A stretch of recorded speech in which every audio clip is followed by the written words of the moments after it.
এই বাইকটি আমাদের কাছে নিয়ে আসে, বাইকটি স্টার্ট হচ্ছে না। এখন আমি আপনাদেরকে দেখাইতেছি যে আমি যে কয়েলটা ইনস্টল করলাম এটা দিয়ে কিন্তু বাইকটি প্রপারলি স্টার্ট নিয়ে নিছে। সো আমি বাইকের যে আগের কয়েলটা আছে, যেটা আমি রিপ্লেস করেছিলাম ওনার বাইকের, এই কয়েলটা কিন্তু আমি আবারও আপনাদের সাথে শেয়ার করতেছি। সো যাদের বাইক এরকম স্টার্টে প্রবলেম করে, আসলে স্টার্টে প্রবলেম করে কিন্তু আপনি লং ট্যুরে যেতে পারবেন না।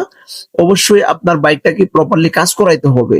যেমনটা দেখেন, এটা দিয়ে কিন্তু কারেন্ট দিচ্ছে না, খুব কম দিচ্ছে, যার কারণে স্টার্টে প্রবলেম করতেছে। একটু দূরত্ব হয়ে গেলে কিন্তু কারেন্টটা একেবারে বন্ধ হয়ে যাচ্ছে।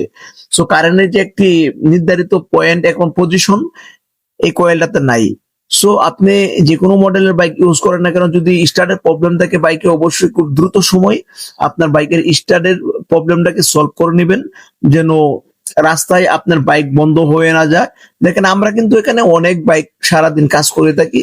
যেমন আপনার যে কোনো ধরনের বাইক আমাদের কাছে নিয়ে আসবেন, আমরা ইনশাল্লাহ খুব দ্রুত সময় আপনার বাইকের যে কোনো প্রবলেম আমরা খুব দ্রুত সময় সমাধান করে দেবো ইনশাআল্লাহ। সো সবাই ভালো থাকবেন, সুস্থ থাকবেন।